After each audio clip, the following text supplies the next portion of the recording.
Hi, I'm Isabel and this video is about my experience with laparoscopic surgery for endometriosis and ovarian cyst removal. I decided to make this video because I had my surgery last year and tried to find information out about it and just couldn't really find anything. I also only had a few days warning before it was going to happen, and it was in the middle of a global pandemic. So it was pretty stressful, and I wanted to make something that hopefully might be useful for anybody who is in a similar position at any point. So this video is all about kind of my experience. I tried to film as much of it as I could to give you an idea of what's going on. I did want to get more footage in some places, but because of lots of things going on, it kind of just fell out of my head and wasn't much of a priority at the time. But I'm going to take you through kind of what happened and what you might need to do. To give you a little bit of information about me, I have PCOS and endometriosis, and I had an enlarged ovarian cyst. I struggled with the symptoms of endometriosis for quite a few years before anything was actually done about it. You don't actually know 100% what's going to happen when you go into the surgery, and I really struggled with, like, I guess, imposter syndrome to a point of like, what if they don't find anything, especially when there's so many question marks. It took me several months of kind of phoning my doctors and seeing my doctors, and a lot of this got worse for me when coronavirus kind of started in the start of 2020. So actually going to see your GP was really difficult. My pain got to a point where I literally couldn't work and I just couldn't concentrate on what anyone was saying to me. I just wanted to lie on the floor and curl up into a ball. I was really pushing with my doctors because I knew something wasn't right. And it took quite a while, but I finally got referred to a gynecologist in March 2020. I had a physical examination, at which point it was then speculated that I had endometriosis. Thankfully, I saw a really wonderful gynecologist. He was so helpful and so informative, and he put me on one of the kind of rush lists because there was such a backlog at the time, obviously with everything going on with coronavirus. A lot of surgeries were pushed back, but I got put on the cancellation list, which is why I then found out just a couple of days before that I would be having it. This next video is me straight after I got the phone call telling me that I was about to have surgery. I was kind of really freaking out because I'd actually just handed in my notice of where I was working at the time about 30 minutes before I got this phone call. So I then had to call my employer straight away and be like, I know I've just handed in my notice, but I'm gonna need sick leave for a while. My head was kind of everywhere at this point, but I still managed to make this video. So I just got a phone call for the date of my surgery, so I've been waiting months for this. I've been on the wait list for ages, and I just got a phone call to say there's been a cancellation on Wednesday, which is in 6 days' time. I have to go for pre-op tomorrow and isolate from Sunday, and yeah, I'm kind of freaking out because I was thinking it was going to be ages away. But yeah, madness. What I had to do next at this point was go for my pre-op assessment the next day. I then had to go and get a COVID test and go straight into isolation. So I had to isolate for, I think it was 4 days before the surgery. So I just had my pre-op assessment at the hospital, and I had to, there's loads of like really long questions, most of which were all fine. But then I had to have, because it's so last minute, I had to have different people take different bloods, so my arm now looks like a pincushion. Also have to do a urine test, which is always fun, and like all the blood pressure, all of that stuff, and a swab test. Was given all the information around fasting and things like that. But yeah, I'm quite nervous now. Yeah, I've never had any type of surgery or anything before, nothing from the outside world in my inside world, so I'm feeling, yeah, I'm nervous. When they were going through all of the anaesthetic questions and stuff like that, I've never been under general anaesthetic or anything, I'm feeling it's still like 6 days away and I'm feeling really nervous, but I don't know if it's because this has all happened. Like this time yesterday, I didn't even know I was going to be having surgery. So yeah, it all feels a bit mad, but I'm just going to try and push it out of my head for a bit. I've got to go get my nail varnish removed because you can't have nail varnish on for it. Feeling nervous, but everyone was really, really nice and answered all my questions and everything. So 6 days. So it's 4 days, 5 days, 4 days? 5 days before my surgery. 5 days before my laparoscopy. And I spoke to my surgeon today. Weirdly feel more comforted, but also a lot more panicked. Obviously they go through all of the potential risks and things like that, just because they have to, but it's quite daunting, I think, when someone just spells out to you all of the things that could go wrong. It was nice to speak to him. Because I've been given a cancellation appointment, it's not my gynecologist who referred me who's doing my surgery, it's a different surgeon. So it was good to speak to him on the phone. It was a little bit frustrating because I just had to go through everything again, and I mean at this point I feel like I've gone through all of my symptoms with about 50 different people, but I guess it's just what has to be done. I'm really nervous. I'm a lot more nervous than I think I anticipated. I think the main thing that's making me nervous is that they could get in there and find absolutely nothing. Although obviously I know that would be good news because it means that there's like nothing wrong. It means that I've just wasted everyone's time. I just hate the thought of that. It's not even that I wouldn't have an answer, like yeah, that is annoying, but that's not what bothers me. I don't want to be wasting everyone's time.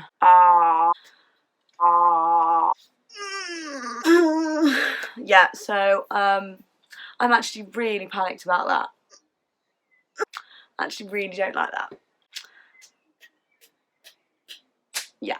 I also spent some time just researching what the scars look like because I'm insane.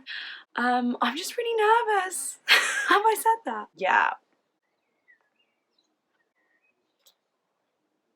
So I'm like sorting out a bag, packing up my stuff. I went to buy, today I went to buy loads of like loose shorts because it's so hot. It's like 25, 26 degrees at the moment. So I know I'm going to want comfy clothes, but it's also going to be really hot. So I went and bought loads of like really loose like shorts and stuff in sizes that are too big because I've been told there's potentially going to be lots of bloating. And I went and bought massive underwear. Let me show you. So these are my like so I bought loads of these to wear because all I own is thongs, which isn't going to be comfy. So yeah, I bought some really big underwear for afterwards, and I bought some couple of pairs of like loose comfy shorts. I've got like big t-shirts and I'm packing it all up. It's just all starting to feel a little bit real. I'm starting to freak out. What doesn't help is that I was supposed to have plans with friends tonight. They fell through, so I'm just sat with my own thoughts, which is never a good place to be when you're anxious. If I smile enough, then I'll convince myself I'm fine. Really nervous that they're not gonna find anything. I don't know why that's my biggest fear. That or something going wrong. That I'm scared of as well. I can only hope that if you watching this are also nervous, that it makes you feel a little bit better, because I'm nervous too. Be nervous together. I think that's what I need right now, is someone to say that we can be nervous together. And yeah, see you later. I'm about to get my COVID test. I'm at centre now. Yeah, this will be fun. After having both of my jabs, I didn't think I'd have to do this again, but here we are. That was awful. Ugh. Oh my god, they like put it properly in all of the orifices. Well, at least that's done. I thought it was going to be one of the self-administered ones, but no, I just got stabbed in the nose and the throat with a really long swab. But that's done, and now it's into self-isolation, and it's a really, really hot day, so great. I'm just going to go sunbathe, I think, for the next 3 days, hopefully.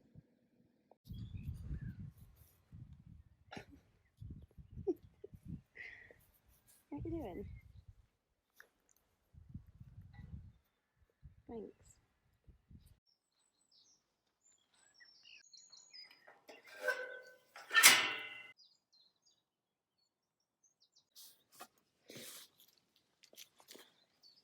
So tomorrow's the day.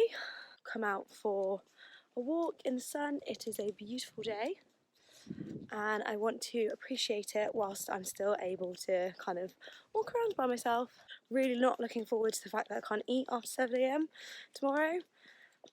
Genuinely don't know how I'm going to deal with that. Also, my period arrived yesterday. I'm not sure how that affects things, so I'm going to make sure I tell my surgeon tomorrow. You're not allowed to use painkillers before the surgery, so it's just been terrible. Feeling nervous, but feeling excited, and I guess we've just got to see what happens. I've literally had to get up at 6:30 just to eat. I'm really unhappy that this is the last time I can eat for the rest of the day. Now I'm just getting ready to go, so you can't shower for 48 hours after surgery, and I hate it when my hair's dirty, so I washed my hair last night so it's nice and clean, and I'm gonna French plait it just so that it's out of the way for like the next few days, and I don't have to worry about it feeling dirty and gross because I'm not gonna be able to shower for a while. Also can't have any jewellery on or anything, so I'm gonna have to take all of this off. And if you are a contact lens wearer like me, you can't wear contacts, so glasses will be staying on.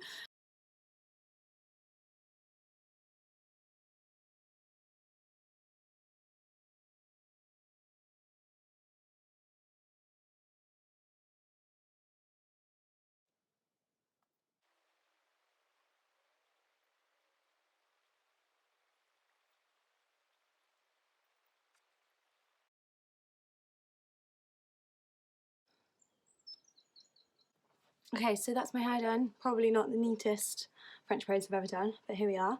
Also, as you can tell, no makeup on. You can't have makeup on for the surgery either. So I'm going to take all of my jewellery off now because I have quite a few earrings. It's so stiff. I haven't seen my ears without earrings in since I was about 15. My God, I feel so naked. Taking my rings off as well. I am going to take my necklace off, but I am going to take it off when I get there because it's St. Christopher, so it keeps me safe.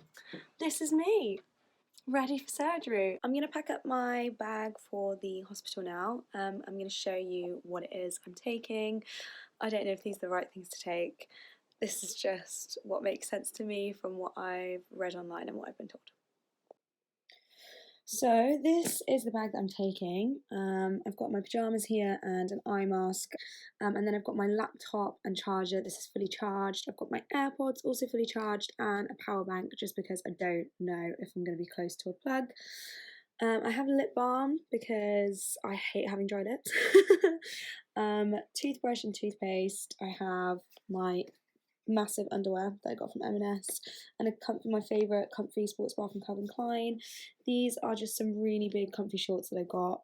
They're a couple sizes too big, but from what I've read I'm going to be quite bloated afterwards, so I've got that. I've got some sanitary towels that are like long and big and will stay in place. My favourite sweater to be comfy. I've got a couple of tampons just because I am on my period at the moment and I'm going to be waiting around for a while when I get there. Deodorant and moisturiser to use after surgery because I know I'm going to need it. My hair's plaited, but I'm taking my time to use it anyway. Flip-flops because I'm not going to be wanting to bend down to do up my laces and things like that. book to read. If you haven't read Killing Eve, definitely recommend it, it's really good. My glasses case, and that's it.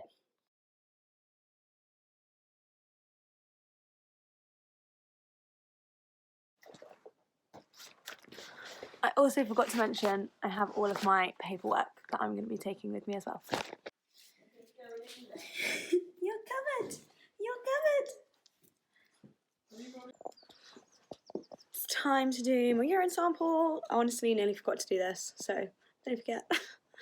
So I'm about to leave. I've just had my last drink of the day that I'm allowed. I'm also going to put this pillow in the car so it can go between me and the seatbelt on the way home, and like a washing up bowl in case I need to vom. I'm here in the hospital, as you can tell. Got to wear a mask the whole time on my own. Got my nice gown on. They came and did my observations. And yeah, now I'm just waiting. I'm waiting to meet the anaesthetist, and I'll speak to my surgeon, and then I'll go down. Honestly, I'm really nervous. I feel really weird. I think it's mainly because no one really knows kind of what they're gonna find. And also, being on your own sucks. I'm also really hungry. So yeah. After this, I went down to the operating room at about 2:30. So I'd been in the hospital since about 11:30. I think that was my arrival time. And then I just hung out for a few hours. It was quite boring because I had to be on my own because of COVID. Didn't really have anybody to talk to. It was a really sunny day, which really annoyed me because I wanted to be outside. But yeah, I went down at about 2:30. Hi. It's 9 p.m. I came out of surgery around 7, but all went well.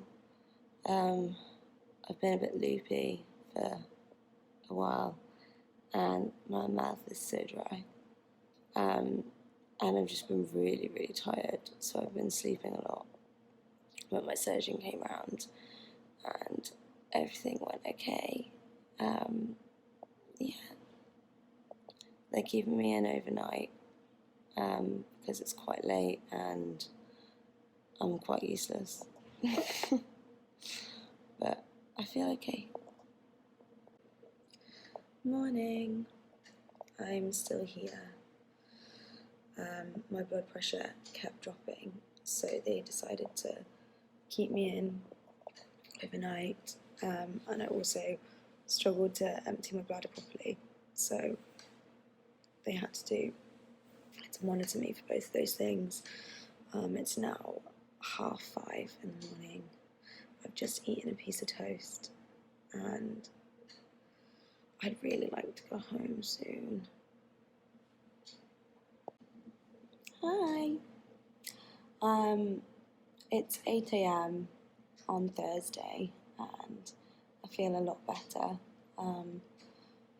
They're just doing a blood test and then I can go home. So the surgery was successful. They found endometriosis on my bowel, bladder, and womb, but they also found a cyst on my ovary the size of a peach, which was probably the cause of most of my problems. I've named her Penelope, and she's all gone. It's all gone. They kept me in because I struggled with my blood pressure overnight, but it seems to stabilise now, and they just need to do a final blood test, and then I can finally go home. I've eaten about 3 packets of custard creams just throughout the night. It's been great. Also, this is my room. It's very nice. Those videos I made when I came around from the surgery. So after going down at about 2:30, I think I came out at around 7:30.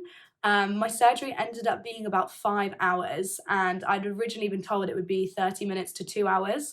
Obviously, I had no idea because I was asleep. I remember a nurse, bless her, phoning my mum because apparently when I woke up, I was just like, has anyone told me that? So she got my phone and called my mum for me because they were freaking out because it had been so long.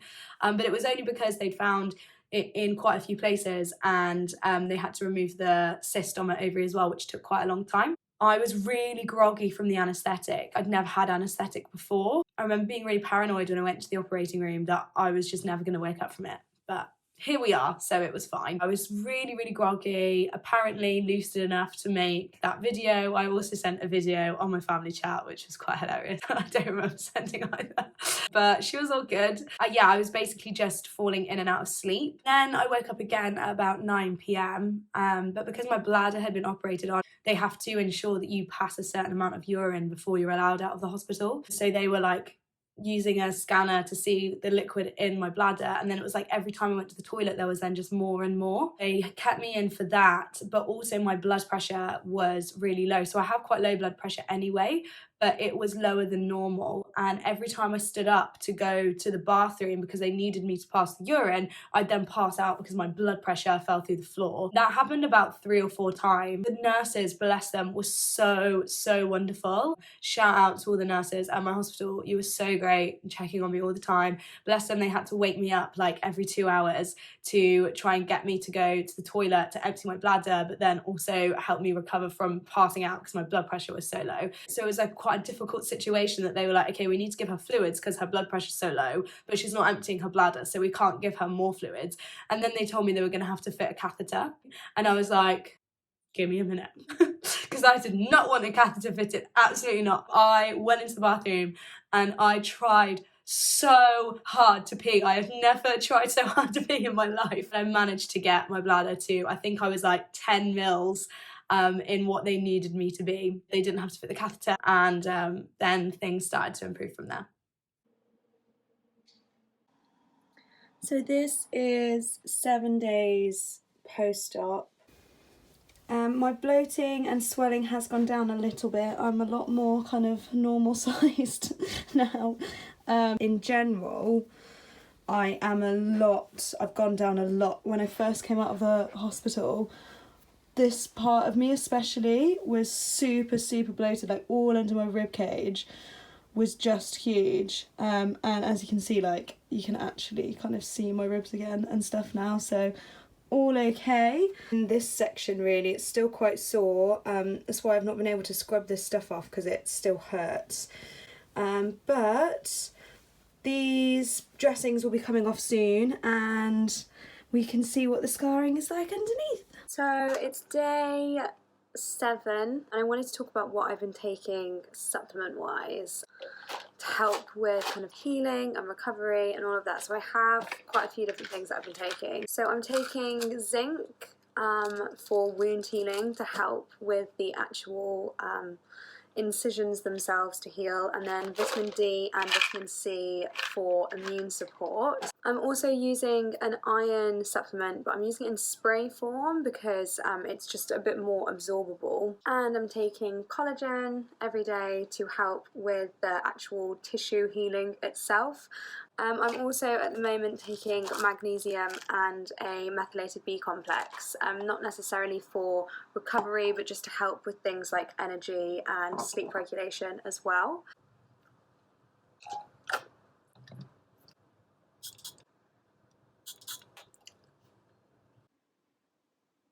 Hi. I'm 9 days post-surgery. Back home, I feel a lot better. So today's Friday, I started to probably feel myself again around like Tuesday or Wednesday. Yeah, I've been able to, went for a little walk this morning. It has tired me out a lot, but I'm able to do it, which is good. But I thought I'd give you a little update on how the incisions are doing. So I haven't been able to take off the dressings yet. Oh, you can't see anything. This angle is probably going to be better. So this is the incisions at the moment. So my bloating's gone down quite a lot. I'm still quite like, especially around here, it's still quite tender and bloated, but in general it's gone down a lot. Today, and see what they look like because I've not seen them, but hopefully they're not too bad. I just took off my what's it called? Dressing. I just took off my dressing from my belly button. My belly button looks really different, which isn't something I'd thought about. Like, it doesn't look drastically different or anything. It just doesn't look like my belly button, and yeah, that's really weird to me. I don't know if belly button dysmorphia is a thing. My belly button looks different. I feel like I have someone else's belly button. I'm sure it's actually not that different in the grand scheme of things. It probably looks very, very similar. But yeah, odd. It is still healing though, and I think a part of it is just to do with how when it's stitched up, like obviously it pulls it in different ways. So I guess this is my new belly button. But I've had to cover it back up again, not because I don't want to look at it, but because it was still, 3 of them are still a little bit more open. The one, so 3 of them are crosses and 1 is a flat line. This one here, this one's just a flat line, and this one's started to heal really, really nicely. But the other 3, which are still covered up, are crosses, and they seem to just be taking a little bit longer to heal. And on 2 of them you can still kind of like see the stitches a little bit. But I have nice clean new dressings on. So they definitely look nicer than the ones I came out the hospital with. So yeah, I'm just down to 3 dressings now, and they do seem to be healing quite nicely. But yeah, they're quite itchy at the moment, but obviously that just shows signs of healing, which is really good. I'm going to increase the amount of protein I'm eating in a day, because protein is really important for wound healing, and at the moment I don't think I'm eating enough protein. I'm trying to just eat whenever I'm hungry, but I am trying to eat really regularly, because it's really important to avoid an energy deficit during recovery, as the energy demand of your body is really high for recovery. But I don't think I'm prioritising my protein intake enough. So I'm going to increase that from today. Yesterday I went for a little walk. It was about 15 minutes, and 15 minutes was enough. And I was walking a lot slower than what I'm used to, and I was really tired afterwards. I've never felt so tired from a walk before. But yeah, things are okay. I'm going to show you my scars. We're 10 months on, I think. 9 months on. We are 9 months since the surgery. And they've healed really, really well. So I'm just going to show you what they look like now. So this is one of them, healed really, really nicely. And the other one, this one down here is still a little bit red. And then my tummy button has a bit of like a lump in it. My belly button, when I took the dressings off my belly button, I really freaked out because my belly button was like a different shape, which is a really strange thing to freak out about. I didn't realise how emotionally attached to it I was, but I was like, that's not mine. It just looks really normal now. This is what my belly button actually looks like. And there's just this little line in the middle, which you really have to dig around to find. I'm really, really pleased with it. They've basically like faded, like the 2 side ones have almost completely faded. But yeah, I'm really pleased with how they look now. So yeah, that's what we look like now. What I did around looking after my scars and incisions is I let them heal as much as possible with the dressings on. I actually replaced my dressings for longer than what I was told to, just because I wanted to keep them like really clean and dry. Also, some of the stitches in mine kind of undid a bit, and I was just really paranoid that they were going to catch on something and then pull, and I had no reason to think this, but that's just where my mind went. So I kept them covered for quite a while, then let them heal even more before I did anything to them. So before you start putting anything like bio oil on, you want to make sure they're completely sealed. Then used bio oil as often as I could, and these scar patch things that I found on Amazon.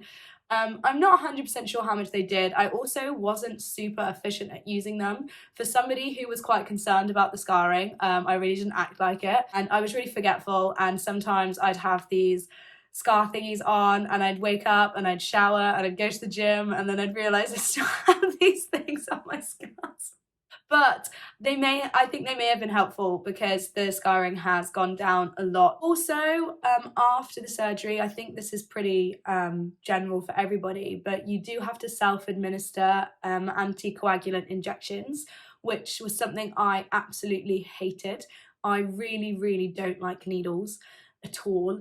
And I think the only thing that sounded worse to me than putting a needle in myself was somebody that I know putting a needle in me. Obviously, that's very, very personal preference, and you can get somebody else that you know to do it. They have to go in your stomach area, so where the surgery was done, I can't show you. Where the surgery was done, they have to go around those kind of entry points, and it is all explained, so you get like a little thing that shows you how to do it and where they go. I did get little bruises all over, which you can see in the video. You can see the little bruises that I had around them. So I would just wake up and it was the first thing that I did just to get it done. You have to do that for, I think it was 7 or 10 days. Pain-wise, they give you some of the good stuff at the hospital. I'd ask for a bit more of that because I didn't do that and I just had paracetamol, which was fine and I got on with it, but it would have been really nice to have had some of the stronger stuff. Not so much for the pain itself, but trying to sleep.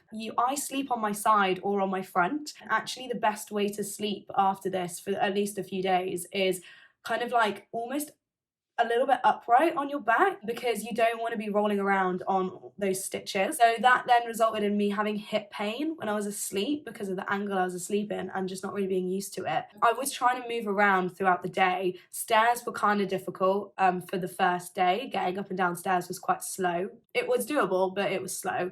I wish I'd had better painkillers for the night so I could have had better night's sleep. If you can be kind of really looked after for at least the first few days when you come out of hospital, I think that's really helpful. I read lots of different things online. Some people seem to be snapping straight back to life like the following day. Other people were saying that it took them like a month before they could even do anything, and what do I need to prepare for? I was really lucky to have such a wonderful human looking after me. Cindy, if you're watching this, thank you so much. And I didn't really have to do anything for my first few days out of hospital, and I spent probably the first 3 or 4 days mainly just like in bed or on the sofa. My recovery was really short, which I think is because I really did take some time to just not do anything. If you have the ability to do that, I know everyone's in lots of different situations, but if you do have the ability to be looked after, to really, really take some time out, then that will shorten your recovery in the long term. So I'd really encourage you to do that. Surrounding physical recovery, I was back at the gym doing my training after about 4 weeks from my surgery. However, I did work really closely with a physio and all of my coaches, shout out to you guys, to make sure that I was safe and everything was all okay. Focused a lot on rebuilding my core strength because that for me had gone quite a lot. I don't think that's necessarily a thing that happens for everybody because obviously the incisions aren't massive, but for me it just felt like my core strength had completely disappeared, so I focused quite a lot on that. I do think a lot of it was mental. I think I was very aware and I was just quite like scared, so I took that back quite steady and worked really closely with professionals around me that knew what they were doing, but I was back to kind of doing my normal stuff within about 6 to 7 weeks. That's not a benchmark though. If it had taken me longer, I would have let it take longer. So go at whatever pace is right for you, and everyone's going to be different. So you might be less than that, you might be more than that. It doesn't matter. This is just meant to be like what happened for me and how I found it. Thanks for watching. I hope it's been useful. I also have a few new devices to try out in terms of pain relief and things like that. I want periods and menstrual cycles to be talked about far more than what they are because they affect quite literally 50% of the population every single month. So let me know what it is you need, what answers you're looking for, what questions you have, how I can help in any way at all, and I'll always be more than happy to do what I can to support you.